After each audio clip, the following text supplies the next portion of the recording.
Let's welcome in now from the Wall Street Journal, Editor-in-Chief Gerard Baker, who says some of the quickest implications of what we've seen over there will be felt right here. Good to see you, sir. Thank you for joining us. Tom and Lauren are still here as well. And what are the biggest impacts you're thinking about on us? So, look, I mean, there are going to be immediate economic impacts, which you're already seeing. The pound is down very sharply. Banking stocks are down sharply. More broadly, equities are down sharply. The U.S. market has sold off quite a bit. That's understandable because this is a shock to the global economic system. The British have decided to pull out of a bloc that has existed for 60 years. Britain has been a member for more than 40.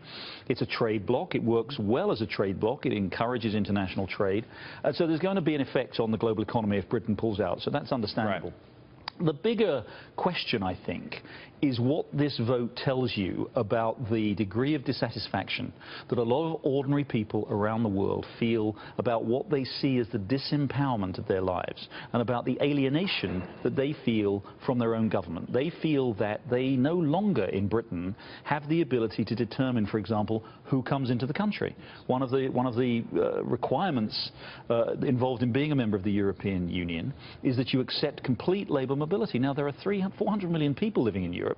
They could, if they wanted to, all come and live in the United Kingdom. Right. And that's not something the British people control over that. Want to. So my point that I read about over the weekend is this is a global phenomenon.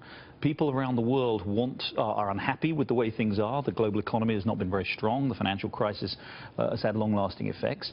And on top of that, people want to feel that they actually run their own country. And I think that is reflected in Britain, it's reflected in large parts of Europe, and I believe it's also a factor here in the United States. Right. Now, I hate when people say, when we were in the commercial break, here's what we were talking about. You always hear that on TV. But I will make an exception in this case, because Lauren, when we were waiting, you asked Jerry a question. Ask it again, because it was about really what's happening in Europe and what if. My question was, what would be so bad if Europe went back to being Europe, just a trade bloc, and not this European Union system where you pay in and you help other countries out and all that?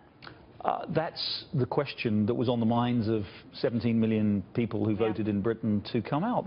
That, remember, is what Britain joined in 1973, and it had a referendum to ratify that in 1975.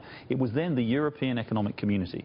It was a trade bloc whose principal function was to promote trade among the various countries, the then 9 countries and now 28 countries. Tariff barriers were eliminated.